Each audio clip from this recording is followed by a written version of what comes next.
Hi guys, welcome back to S.U.R.E Parenting. I'm Sammy Bell, author of S.U.R.E Parenting, Building Blocks to Create Their Best Childhood, and creator of S.U.R.E Parenting. Today I wanted to cover 2 mindset switches that can tremendously help you on this journey of respectful parenting. So the first one has to do with how we say things when we are seeking answers.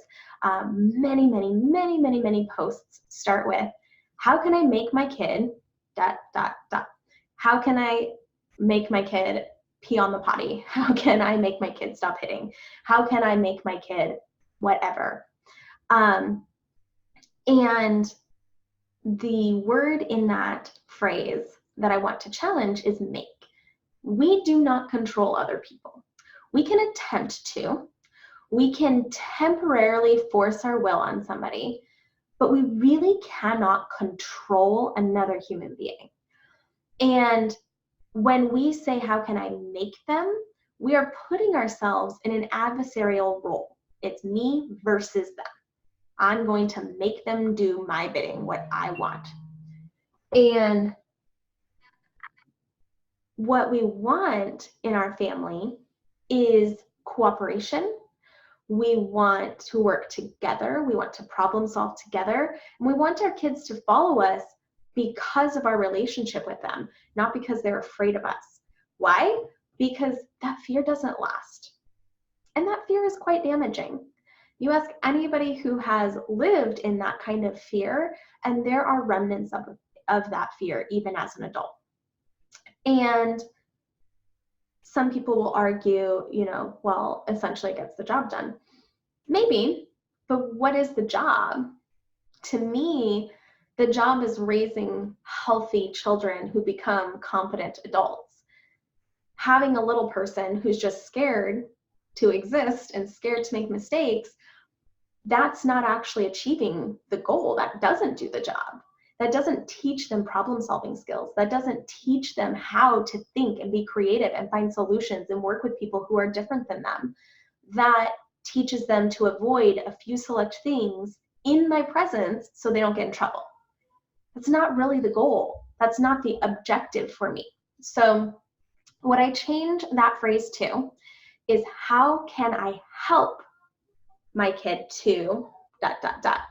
So when I say the word help, now we're working on this goal together. We are a team. We are going to figure out solutions to this problem. The problem's over there, we're on this side. We are finding solutions to the problem. How can I help my kid pee on the potty? Tons of options. How can I make my kid pee on the potty? Basically just sets you up for conflict. How can I help my kid stay in bed? Tons of options. How can I make my kid stay in bed? Sounds like I'm going to be fighting with my kid every single night. Does that make sense to you? So when you're asking questions in your head, in a Facebook group, on Reddit, whatever it is, think to yourself, how can I help my child ... And that will preset your energy towards a productive result. So that's step number 1. Number 2 is when you are already frustrated and your kids are doing something that's irritating you or has already irritated you, and you're sitting there and you're thinking, God, they won't listen to me, and they're so this, they're so that. You just have that story going in your mind about how you have a want or a need and they're just not doing it, and you're frustrated and you're angry. In that moment, take a deep breath. Literally makes a difference. Feel your belly expand. A weird thing in our society about bellies, we don't want to let them expand. And so most of us breathe too shallowly. So take a deep breath, let your belly expand, and then think to yourself, what message do I want them to receive from my behavior? What do I want them to feel? What do I want them to think about themselves?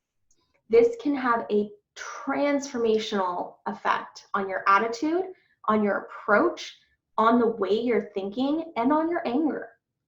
So when you think, I want my daughter to know that I'm here for her. I want my son to know that it's okay to have feelings.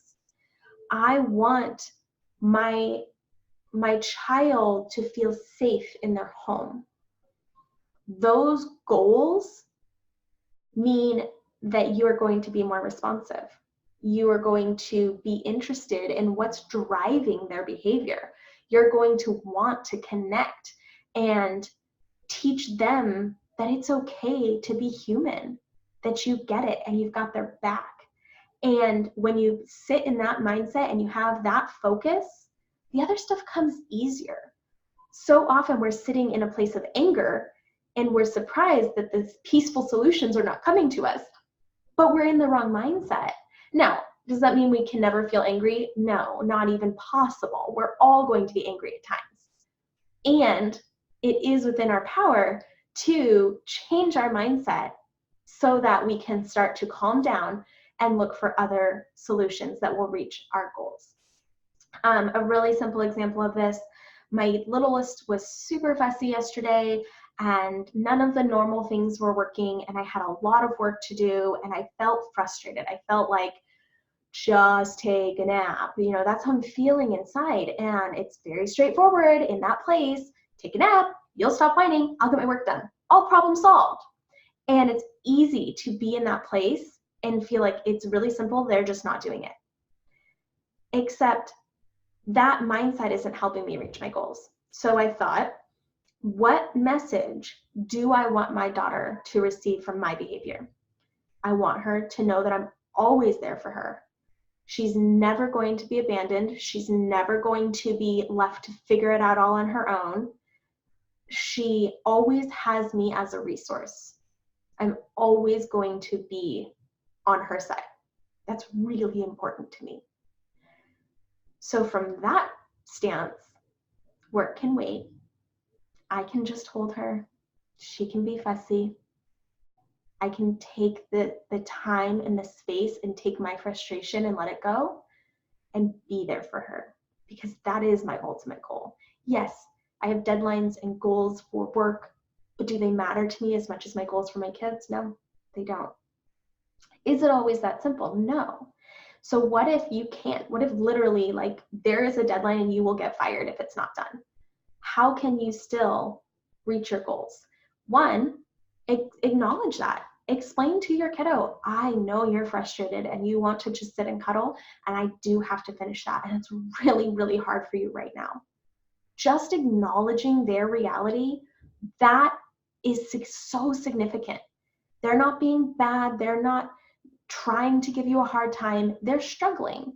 And acknowledging that frustration gives them the comfort of knowing A, this is normal, B, this has a name, and C, mom's not that worried. She loves me, she pays attention, she gets it, I'm okay. Will they still be frustrated? Maybe, they might be. And it's still valid to have other priorities sometimes. I get that. If you can, take the time, take that break, go do something with your kiddo. Now, what's interesting about this is some parents take that so far that they feel like they can never do anything because their kids will be upset. They can't cook dinner because their toddler will cry. They can't study for school because, you know, their 4-year-old wants to play with them. It is a hard balance to navigate through. And you are allowed to say to your child, I know you want this. Right now, that's not an option. Right now, I'm doing this, because you control yourself. You can't control other people, but you can control you. I am cooking dinner. I see that you do not like that I'm cooking dinner, and I'm cooking dinner. That's not going to change. You can be sad, you can be angry, or you can help me cook, you know, or you can go play, or you can do the sensory activity, you know, whatever it is. You can kind of give them another option, or you can just hold space for them while they're upset, because that thing still needs to get done. And what you take out of all of it is the anger. I want them to know I'm there for them. I want them to know that I love them unconditionally. Feelings are valid. It's totally fine to be angry. The anger doesn't scare me. The anger doesn't upset me. Why should it? Kids get mad about things. People get mad about things. That's normal. That's natural. Just because so many of us were raised to not cry doesn't mean that crying is actually bad. Sometimes when you're frustrated, you just have to cry because you're very angry and you feel this huge feeling in your body and you just want to get it out. Hold space for that. It's okay to be upset. Mom will be done cooking in 30 minutes and I will sit with you and eat dinner. That kind of leadership and showing them that it's okay to have feelings and it's okay to acknowledge other people's feelings and it's okay to have your own personal boundaries, that kind of leadership is what raises emotionally competent adults. So focusing on your goals, changing your mindset, and being in a place of how can I help my child and how can I make sure that I'm giving them the message that I want them to get from my own behavior. Those things will help you on your peaceful parent, respectful parent, gentle parent, sure parent kind of journey. I hope that helps you guys. If you liked the video, please comment below. Tell me if there's any other mantras or mindsets that have really helped you. And like this video and subscribe so that you can be notified of the other videos as they come up. Thank you so much for watching. I'll see you next time. Bye.